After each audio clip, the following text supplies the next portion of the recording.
นี่โมเมนต์วิดีโอที่จะมาให้คำแนะนำเกี่ยวกับการเขียนโฟมหรือการสมัครขึ้นได้อย่างไร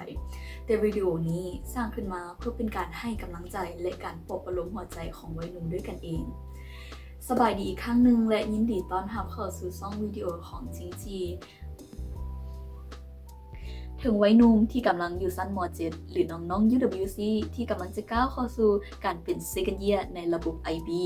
ก่อนอื่นเหมือนก็ต้อง congratulation ที่ใกล้เข้ามาแล้วที่เราจะจบการเป็นนักเรียนเป็น student high school anyway ก็คือด้วยความที่ว่าเขาเองก็กำลังอยู่ชั้นม .7 อยู่ก็เลยเข้าใจดีว่าความรู้สึกณตอนนี้เป็นอะไรก็เลยอยากจะสร้างคลิปวิดีโอนี้ขึ้นมาเพื่อเป็นการให้กำลังใจกันและกันเป็นการปลอบประโลมหัวใจวัยหนุ่มเป็นการแนะนำแลกเปลี่ยนความรู้สึกการที่อยู่ชั้นม .7 และเราจะก้าวข้ามผ่านมันไปนำกันโอเค point ที่1เป็น point ที่ hit hot ในวัยรุ่นเฮาก็คือความกดดันอยากจะบอกว่าความกดดันมันเป็นสิ่งที่สามารถเกิดขึ้นได้ทุกทีและสามารถเกิดขึ้นได้ทุกคนมันบ่แปลกที่จะมีความกดดันเพียงแต่ว่าเฮาจะควบคุมความกดดันหรือให้ความกดดันมาควบคุมเฮาจนบ่มีความสุขก่อนอื่นอยากจะบอกว่าเขาบ่แม่นนักจิตวิทยาแต่อย่างใดแต่สิ่งเหล่านี้แม่นมาจากประสบการณ์และการได้แลกเปลี่ยนกับหมู่เพื่อนวัยหนุ่มหลากหลายคนก็เลยได้นิยามคำคร่าวๆมาประมาณนี้ความกดดันก็คือส่วนหลายแม่นเฮาจะพบแม่น1การเรียนครอบครัวและความรักสิ่งเหล่านี้ก็คือมันเป็นสิ่งที่เฮาคาดหวังกับมันเฮาที่จริงมันก็ควรเป็นแรงผลักดันแต่เมื่อเฮาผลักดันหรือว่าคาดหวังกับมันหลายเกินไปมันก็เลยกลายเป็นความกดดันเฮ็ดให้เฮาบ่มีความสุขกับระบบ process หรือว่าสิ่งที่เฮาจะก้าวไปสู่เป้าหมายโอเคเข้าใจดีว่าม .7 second year เป็นอีหยังหลายๆอย่างเกิดขึ้นโดยเฉพาะแม่นนักเรียน IB น้องๆอาจจะรู้แล้วว่า IB ในเทอม3จะมีหยัง Deadline IB หรือว่า Deadline EE TOK so on and so on everything gonna happen in this term right หรือว่าระบบการศึกษาเราก็คือการตัดสินใจทางด้านมหาลัยมันเพิ่มเข้ามาแล้วฉะนั้นก็คือปัญหาต่างๆที่กล่าวมาข้างเทอมนี้ลองหยุดแล้วให้เวลาตัวเองกลับไปคิดก่อนว่าที่จริงแล้วเป้าหมายของเราคือต้องการอย่างกันแท้ความกดดันที่เราคิดว่าเรากดดันเราเครียดลองเขียนมันออกมาเบิ่งว่าที่จริงแล้วมันคือหยังมันมีเทเบิลหรือมันเป็นภาพลวงตาภาพในจินตนาการที่เราขึ้นมาสร้างขึ้นมาหลอกตัวเองโดยบ่รู้สึกตัวให้เวลากับตัวเองหรือว่าลองเปิดใจลมกับไผคนนึงการได้ลมหรือว่าการที่เราได้แชร์เรื่องราวของเราให้กับไผผู้นึงได้รับฟังมันเป็นสิ่งที่ดีได้มันเป็นสิ่งที่ให้เราได้ปลดปล่อยหรือว่าบางครั้งการที่เราลมกับเขาเจ้าไปเราก็ได้ทบทวนตัวเองว่าที่จริงแล้วเราต้องการหยังบ่ต้องย้านที่จะต้องการความช่วยเหลือบ่ต้องย้านที่จะบ่มีไผรับฟังเราเพียงแต่ว่าเราเปิดใจที่จะกล้าเล่าให้เขาเจ้าฟังได้หลายหน่อยเพียงใดก็คือถ้าเรากำลังพบกับความกดดันอยู่1ก็คือให้เวลากับตัวเองลองไปทบทวนก่อนว่าความกดดันมาจากหยังตัวเองต้องการหยัง2เจ้าบ่ได้อยู่โดดเดียวลองเปิดใจใส่เรื่องราวเหล่านี้กับไผคนนึงที่เจ้าไว้ใจฟังเบิ่งอย่าลืมว่าเจ้าบ่ได้โดดเดียวข้อที่2การรับมือกับบรรดาเดดไลน์และเวียกบ้านต่างๆที่บางครั้งก็ยุ่งจนกองเป็นภูเขาคือโดยเฉพาะแม่น IB เนาะ EE deadline ต้องส่งแล้วหรือว่าเป็นเวียกบ้านหลายๆอย่างที่อาจารย์จะเน้นค้นคว้าไปที่การเรียนเอง you just need to be done you don't have to be the perfect all the time ก็คือเจ้าเพียงต้องการให้มันแล้วเจ้าบ่จำเป็นต้อง perfect ก็คือบางครั้งเราจะหมกมุ่นกับสิ่งใดสิ่งหนึ่งที่อยากจะให้มัน perfect ตลอดเวลามันบ่มีทาง perfect ได้มันด้วยระยะเวลาที่จำกัดในการ deadline กำหนดมาให้เราฉะนั้นสิ่งที่เราเฮ็ดได้ก็คือเราต้องเฮ็ดให้มันแล้วเรา move on ไปเฮ็ดอันอื่นก็คือหั่นแหละ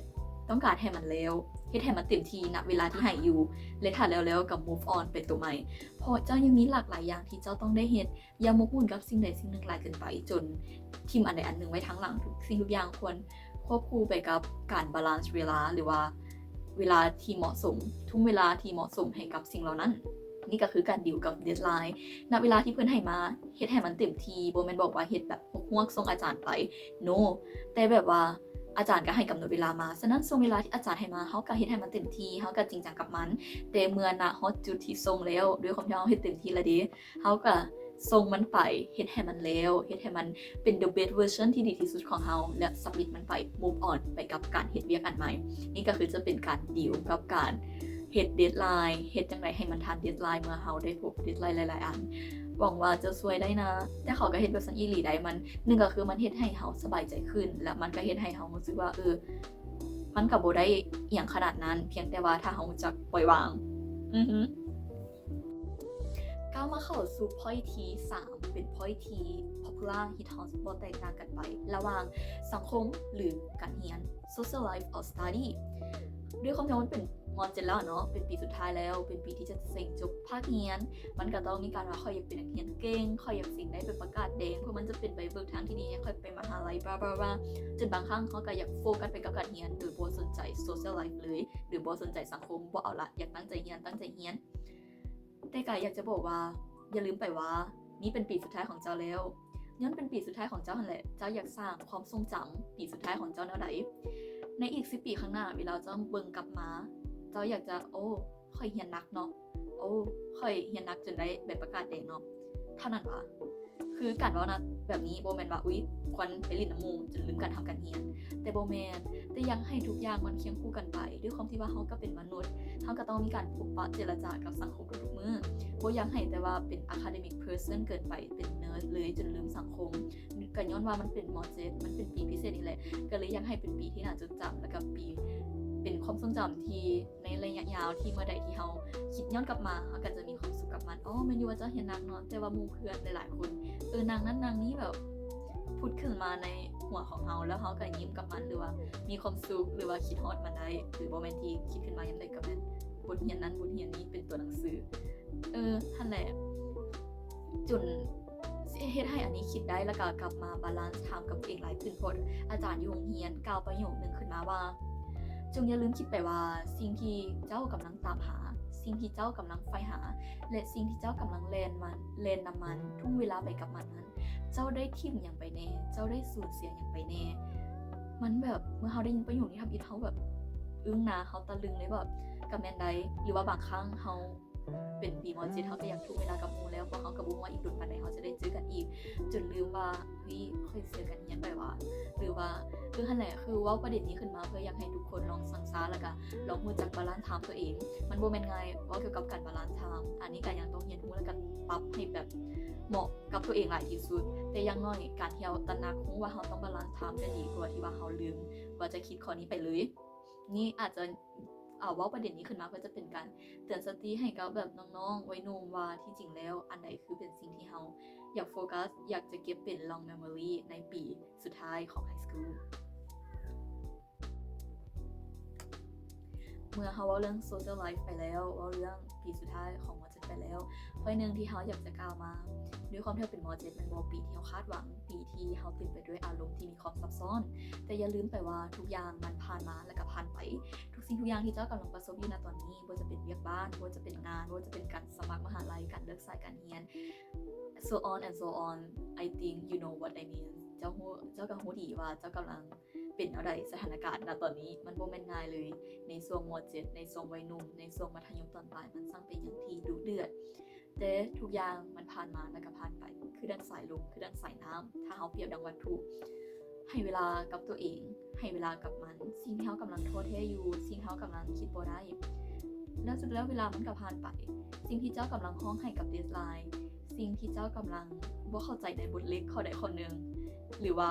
ภาษาลาวที่ analyze เขียนอย่างยาวขนาดนั้นเดี๋ยวมันก็ผ่านไปให้กำลังใจตัวเองเพียงแต่ว่าณตอนนี้เจ้าเฮ็ดมันให้เต็มที่และเฮ็ดให้ดีที่สุดเชื่อมั่นในตัวเองว่าเฮาสามารถเฮ็ดได้คือปัญหาที่เฮากำลังพบอยู่คืออันนี้ก็กำลังจะบอกว่ากับน่าจะบ่แม่นตัวเองคนเดียวคือกันที่กำลังพบกับ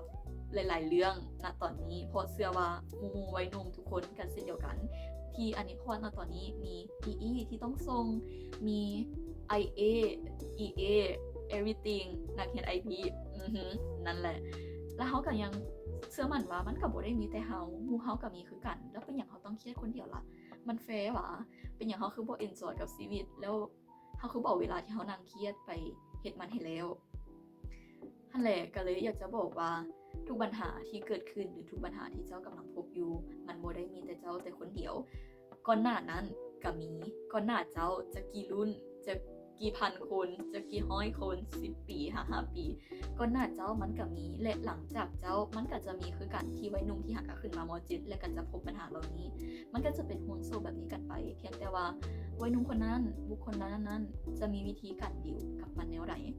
ฉะนั้นจึงอย่าลืมไปว่าทุกสิ่งทุกอย่างที่เจ้าพบในตอนนี้มันจะผ่านมาและก็ผ่านไปเลขกับก้าวเข้ามาสู่ช่วงท้ายของคลิปแล้วหลังจากที่เราได้โอ้ล้มกันไปในหลากหลายปัญหาไม่ว่าจะเป็นการดิวใจความกดดันemotion ต่างๆนานา sleep social life so on and so on และมาฮอตช่วงท้ายของคลิปเขาก็อยากจะมาเลขเปลี่ยนและก็แชร์ปุ้มที่เขากำลังอ่านอยู่และรู้สึกว่ามันมีผลดีกับวัยหนุ่มโคตรและอยากจะแชร์ปุ้มหัวนี้ให้กับหลายๆคนได้ลองอ่านซึ่งปุ้มที่เขากำลังอ่านอยู่ก็คือปุ้มมีชื่อว่าเป็นอย่างวัยหนุ่มจึงเจ็บปวดนั่นก็คือแดนปุ้มหัวนี้นั่นเองคือโบได้มีการโฆษณาหรือฮับสปอนเซอร์แต่อย่างไรแต่อยากจะบอกว่าเขาอ่านปุ้มหัวนี้2 ครั้งแล้วทุกคนอ่านแล้วรู้สึกแบบว่ามันตอบตรงกับคำถามหรือว่าตรงกับปัญหาที่เขากำลังประเสริญอยู่ณตอนนี้แฮงมันจะเป็นการเล่าเรื่องราวของพ่อคนหนึ่งที่เขียนจดหมายหาลูกของเราเก็บไว้หนุ่มนั่นแหละลองไปอ่านดูทุกคนลองไปตามกันมาคือแบบได้เรียนรู้หลายอย่างจากลูกเนี่ยวันนี้เนี่ยก็แบบตามซื้อเลยเป็นอย่างไว้หนุ่มจิตจะปวดต้องลองถ้าบ่ลองถ้าบ่เข้าทำเสือแล้วจะได้ลูกเสือได้เท่าไหร่ฉะนั้นคือทั้งหมดทั้งมวลของวิดีโอสิ่งที่เขากล่าวมานี้พอเขาเห็นว่ามันยังมีความจำเป็นและสำคัญในสังคมเราที่ไว้หนุ่มควรจะรับรู้และถ้าหากว่าประเด็นใดที่เขายังว่าบ่ชัดเจนหรือว่าประเด็นใดที่พวกเพื่อนอยากแลกเปลี่ยนข้อมูลนำเพิ่มเติมก็สามารถคอมเมนต์หรือว่าทักหากันหลังไมค์ได้เขาพร้อมที่จะเป็นส่วนหนึ่งในการซัพพอร์ตหรือว่าสนับสนุนให้วัยหนุ่มลาวมีประสิทธิภาพหรือว่ามีสุขภาพจิตก้าวข้ามผ่านช่วงเวลาที่โหดร้ายเหล่านี้ไปนำกันได้และท้ายสุดอีหลีนี้ก็และท้ายคลิปในการปิดท้ายคลิปนี้ถ้าประเด็นใดที่เขาได้ว่าผิดพลาดประการใดก็ต้องขอโทษขออภัยมาณที่นี้ด้วยเพราะสิ่งที่เขากล่าวมาเขาบ่ได้เป็นจิตแพทย์เขาบ่ได้มากล่าวทางด้านวิชาการแต่อย่างใดแต่เป็นการเซประสบการณ์ความรู้สึกจากใจวัยหนุ่มคนหนึ่งสู่วัยหนุ่มด้วยกันเองสำหรับวันนี้ขอลาไปก่อนบ๊ายบาย